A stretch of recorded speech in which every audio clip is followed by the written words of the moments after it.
কাখনক লৈ পেলাই তেওঁলোকে বৰাক আৰু ব্ৰহ্মপুত্ৰৰ মাজত এটা ৰাজনীতি কৰিলে।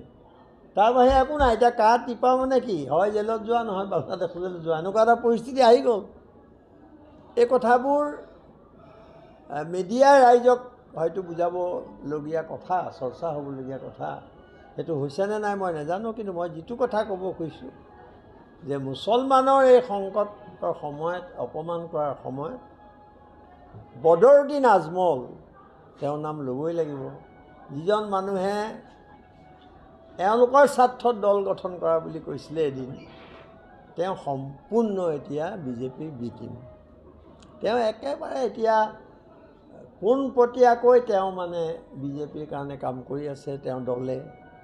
আৰু আপোনালোকৰ বৰাক উপত্যকাত মই ভাবিছিলোঁ AIDF সাংঘাতিক এটা মানুহৰ মাজত সোমাই আছে নেকি, হাইলাকান্দি টাইলাকান্দি এইবিলাকত। মোৰ দুটা অভিজ্ঞতা হ'ল। যে সেইদিনাখন এখন সভা কৰি আহিলোঁ, বৰ ভাল সভা হৈছে, চাৰিওফালে মানুহ। তাৰপিছত ওলাই অহা দেখিলোঁ এখন বিৰাট কনভয় পাৰ হৈ গৈছে। ময়ো এজন MP, মোৰ লগত এজন PSO দিছে, কিন্তু যিটো কনভয় গৈছে ছিকিউৰিটি, সেইজন বোলে তেওঁ হ'ল সকলোৰে পৰিচিত মুখ্যমন্ত্ৰীৰ অতি ঘনিষ্ঠ পৰামৰ্শদাতা স্বৰূপ এজন বিধায়ক বৰাক উপত্যকা। আৰু অভিযোগ আছে যে তেওঁ ইয়াৰ যিবিলাক চিণ্ডিকেট, সেই চিণ্ডিকেটবিলাক চাই তেওঁ চাৰিওফালে টকা বিলাই ফুৰিছে, এইবোৰ শুনা গ'ল। কিন্তু মই দেখা পালোঁ, সেইটো কৈছোঁ আপোনালোকক, যে পাৰ হওঁতে মানুহে এনেকৈ তেওঁক ঘেৰি ধৰিলে।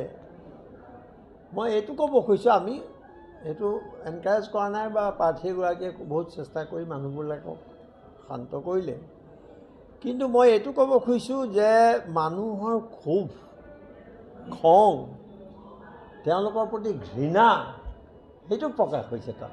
দেখাৰ লগে লগে মানুহবোৰে যিবোৰ শ্লোগান দিছে, যি ধৰণে কথা কৈছে, এইবোৰৰ পৰা মোৰ ধাৰণা হ'ল যে এই এজেণ্ট হিচাপে, বিজেপিৰ এজেণ্ট হিচাপে AIDFে যে কাম কৰি আছে, এই কথাটো মানুহেও, সাধাৰণ মানুহেও গম পাইছে।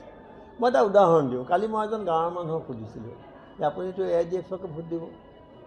নাই নাই নাই নাই, AIDFক এতিয়া কি কাৰণে? তেওঁ কিন্তু চব কৈ দিলে যে এইটোৱে আমাক একদম ধ্বংস কৰিছে, আৰু আজমল চাহাবৰ খালী পইচাছে মতলব, আৰুতো ওলাইছে এইবাৰ 3 গুণ তেওঁৰ বাঢ়িছে। গতিকে এওঁলোকে আমাক ৰক্ষা কৰিব নোৱাৰে, আৰু আমাৰ ভোটটো ভাঙিবৰ কাৰণে বহুত চেষ্টা কৰিছে। তেওঁলোকে মুকলিকৈ AIDFৰ বিৰুদ্ধে অভিযোগ আনিলে। গতিকে এইটো পৰিস্থিতি এতিয়া দেশত।